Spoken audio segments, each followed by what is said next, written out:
Hello, y'all. Welcome back to the YouTube channel called Walk With Me. Hope everyone's doing all right. Today's video is called A Day of Faith. Today is a day of faith, so here we go.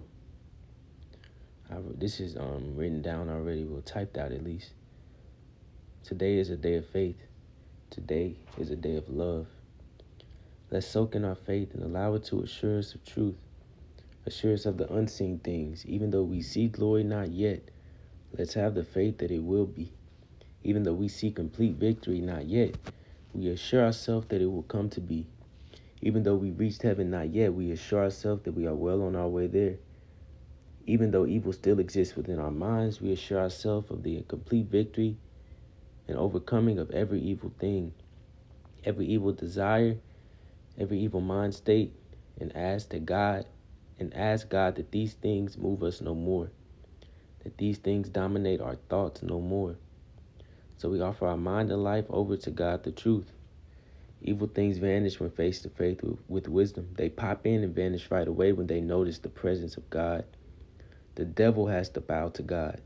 This should nourish us to know that a good thing is at the heart of all things. A good thing is the center and motivation for life.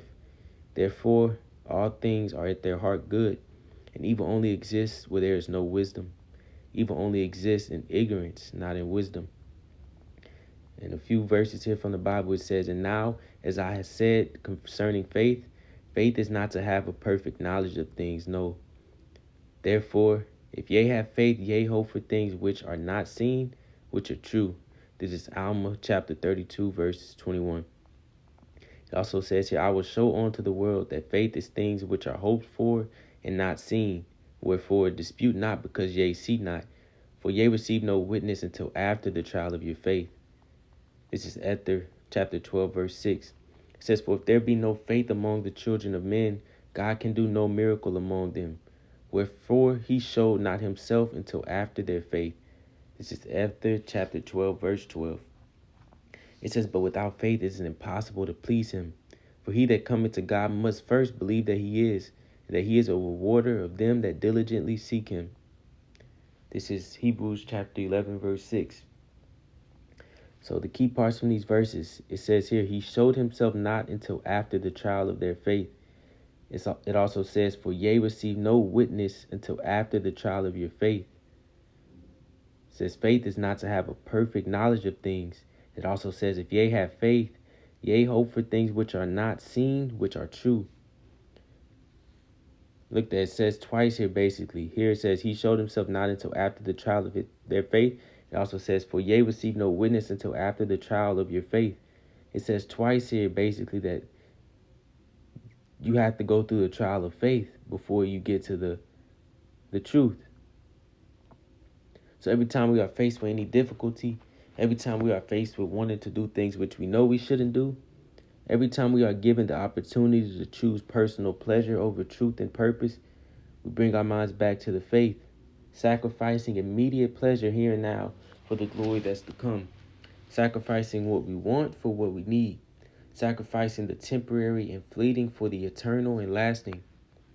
We reach a point where it's time to throw things into the sacrificial pot for God, not sacrificing of the material, though this is also a form of sacrifice, but the deeper sacrifices within, sacrifices of our opinions, sacrifices of our desires and cravings, sacrificing every inner thought and desire that goes against God and the truth. And we patiently wait for the truth to be revealed to us, as we know it will set us free and nothing else.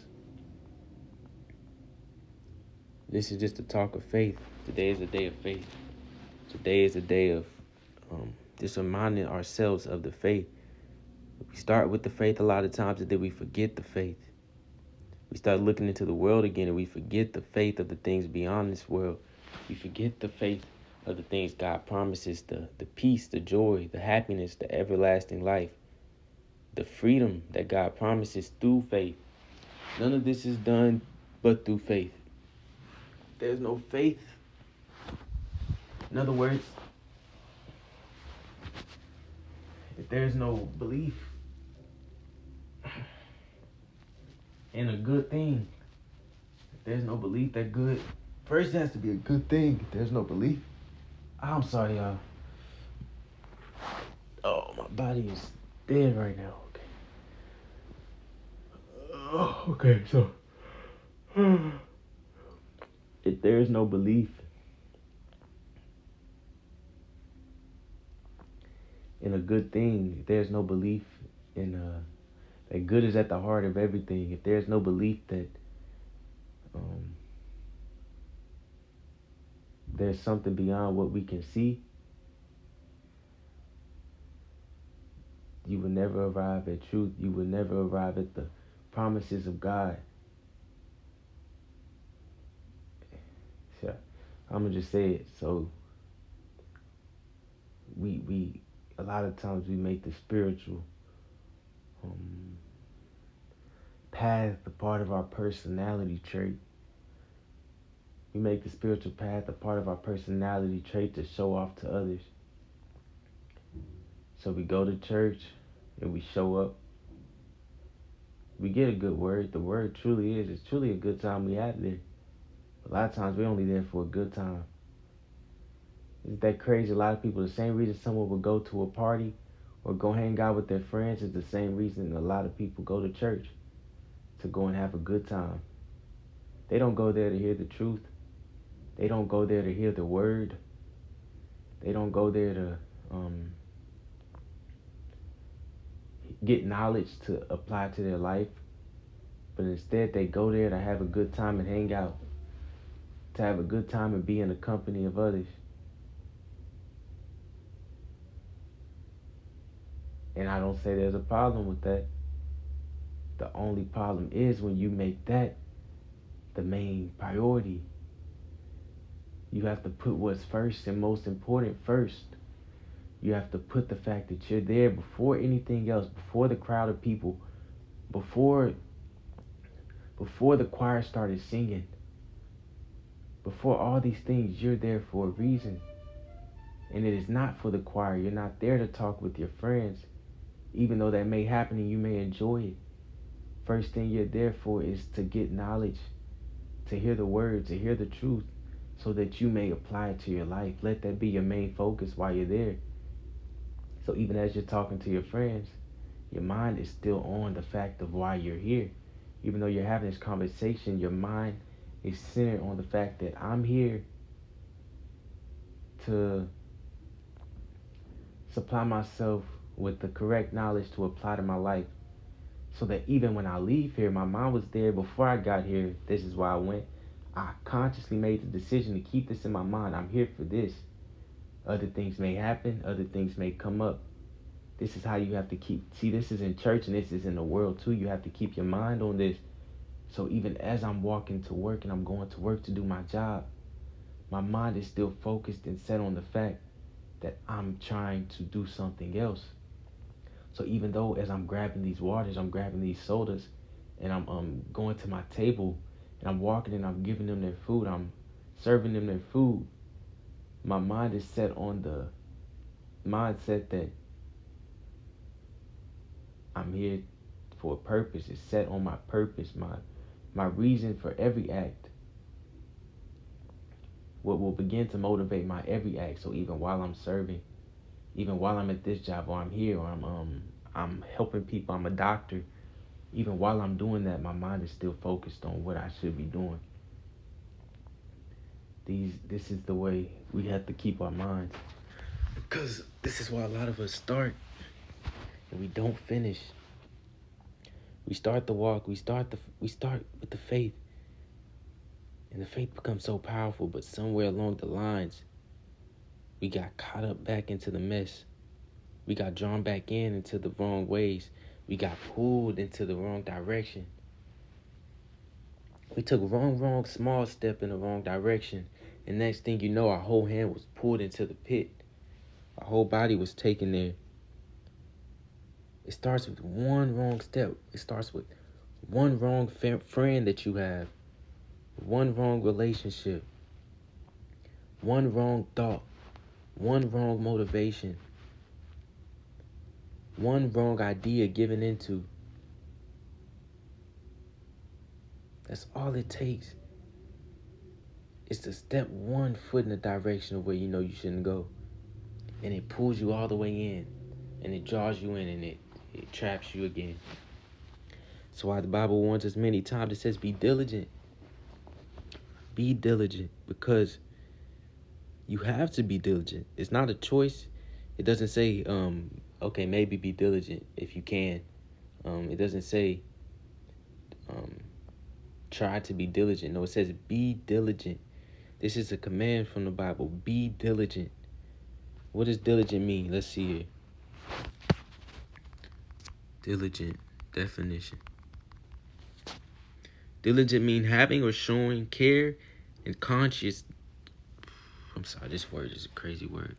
Conscientiousness in one's work or duties. Constant in effort to accomplish something. Attentive and persistent in doing anything. So we have to be this way. It's not a choice. We have to be this way. It is a requirement on the spiritual path. Be diligent. Have faith. It's a requirement. It's not a choice that you can make. You have to do these things. Be careful where you are. Be careful who you speak to. Be careful what you speak about. Be careful what you're allowing into your mind. Hear these words that I'm saying and allow them to plant seeds within your mind. Bring your mind back to this. Go to the word. Just something. Even these videos, I think they can be beneficial for me and for you, because I'm saying these words. Words have power. Words have a direction. I could care less if this YouTube channel got 1 million views or 1 view. This is beneficial for me and anyone who listens to it, because I'm saying these words. These words are being spoken from me. You're hearing these words. By saying these words, I'm depositing seeds into your mind and my mind at the same time. I'm helping the both of us. This is beneficial for the both of us. So hear these words I say. Allow them to dwell within your mind. Allow them to plant a few seeds so that the seeds may grow. I hope for the same in me. I listen to videos myself. I read the word myself. I do all these things. I don't just come on here to tell people what to do. And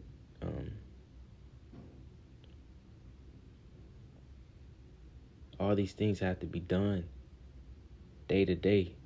It can't just be you listening to it. It can't just be me telling you to do it. How hypocritical would that be if I sit here and I talk to you and I tell you to do this, and then I go on about my day as I leave this phone and this app recording my voice, and I go on about my day contradicting every word I just said? How, Lord forbid, how could I do that? I'm a student just as well as you are a student. We're all students of this life. Wisdom is a lifetime of study, is what I heard the other day. It's a lifetime of study. It's a painful process. It's a trying process. But our faith must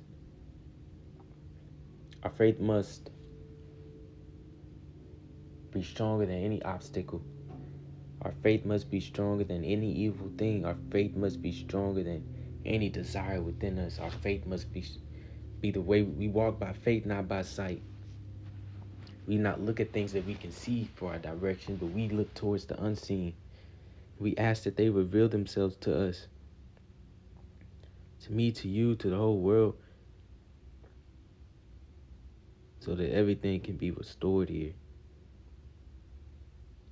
Everything can be restored, because this world needs restoration. It needs something to bring us together. And the truth brings everyone together. Enemy and enemy become enemies, vanish when the truth comes. The truth unifies this whole world. The truth will bring all of us together. So if we all focus on this way of living, if we all can bear the battles within ourselves, we can each day, each step, each second make this world We'll beyond that, make ourselves, our inner world, a better place. And it will also affect our outer world. The goal here is always the inner. It's always to purify the inner motivations, to purify the inner, what is motivating this action I'm doing right now? This is what's important. What is my motivation as I do this?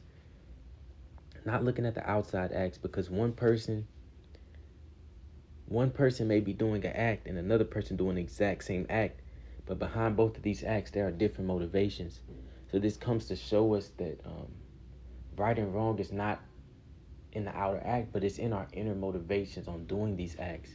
One person may give to the needy, but their inner motivation is for themselves. And another person may give to the needy, but their inner motivation was selfless. These two did not do the same action. They did two different actions.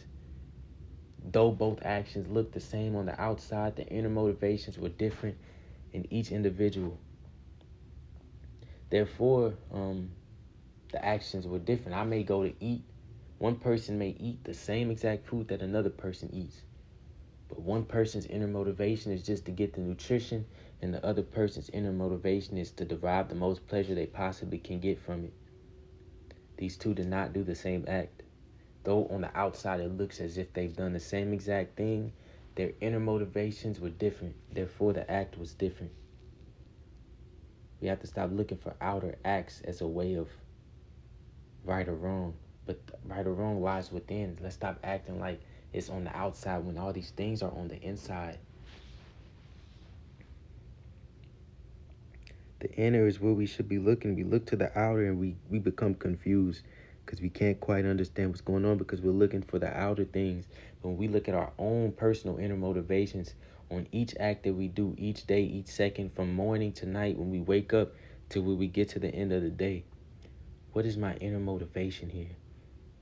As I rise in the morning, my alarm goes off and I wake up. What's the first thing I do?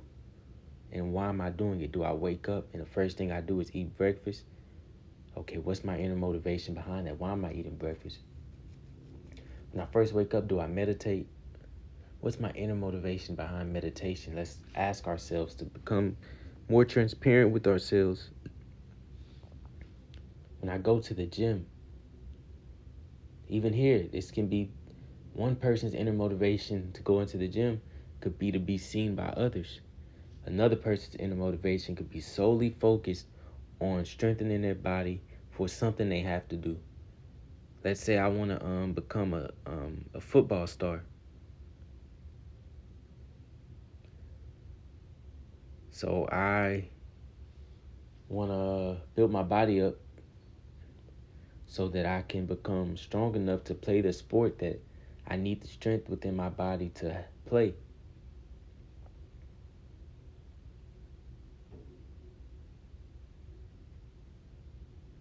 So what I do, I start off with that motivation, right? And as I go on, I get obsessed with my own body. And I like how I look. Now the motivations change. So at the beginning, my sole reason for doing this thing was to build the body to go play football. That was the start of my motivation. That's why we have to constantly question our motivations, because that was the beginning motive, was to strengthen my body so that I can go play football. I need to be big to play football. All the other guys on the field are pretty big. I would have to be about as big as them, or at least around their size. I can't be too small. I'm going to get hurt out there. That's my starting off motivation. Then as I start building my body, I start looking in the mirror. And I start feeling myself a little bit. I start feeling, oh, look at me. I look good. Wow. Now my motivation has changed. In that moment, I allowed my motivation to change. I allowed my mind to get taken off of the focus on what it should have been on, which was football.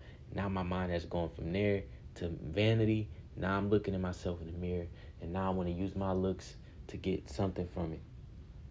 So even though the motivation started off good, somewhere within I allowed my focus to focus on the wrong thing, and then I got carried away.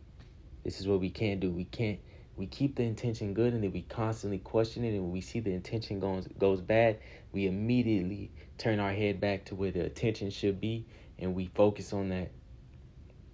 And this takes practice every single day, because the intentions will change.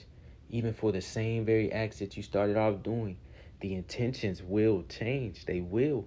It's happened to me even as I make these videos. My intentions started off a certain way, then I realized there were different intentions within it. And I try to bring my mind back to the main intention. The main intention, which is to spread the truth so that people can be free. To spread the truth, because I know that the world tells us lies. So I want to tell the truth to counteract those lies. Maybe in the past there were times where you could do this path and you can be quiet about it. I don't believe today is the day to do that. I think that it would be doing a disservice to others to do this path, learn things, and get wisdom and not give it out. I truly believe that it would be a disservice to others in today's time because it's needed. Now, if it was a time before where things were pretty good and it wasn't as much evil around and as much evil thoughts and ideas and concepts going around in this world, then I would keep quiet and I would just do my job, do my task, and I would know everyone else is okay and I could just sit back and do what I need to do. But no, this is a time, this is a day where so much evil is going around, so much words of evil. They're speaking, they're acting out of their evil, so we must start to act out of our goodness. It's time to go offensive a little bit. We got to go on the offense a little bit. We got to start getting a little offense on the offense, you know. You can't be defensive all the time, even though you should be defensive and alert. We got to go on the offense too. We got to start going on the offense because defense could keep the enemy from scoring. But if we never go on offense, how are we going to score? We're just going to keep it neutral all the time. So we need to start to put the good out so that it's not neutral. That good is starting to gain momentum. That evil is starting to see the good. That good is starting to take over. That good is starting to be the motivation. That good is starting to spread around the world. That good is starting to show in our actions. That good is starting to show in our relationships. That good is starting to show in every parameter of our life. This world will be a good place if we start to go on the offense. Let's go on the offense, everyone. Thank y'all for listening. Please be faithful. Today is the day of faith. Today is the day of belief. Believe, and it will come to be. Believe in good, and it will show itself to you. Thank y'all for listening. Y'all have a good one.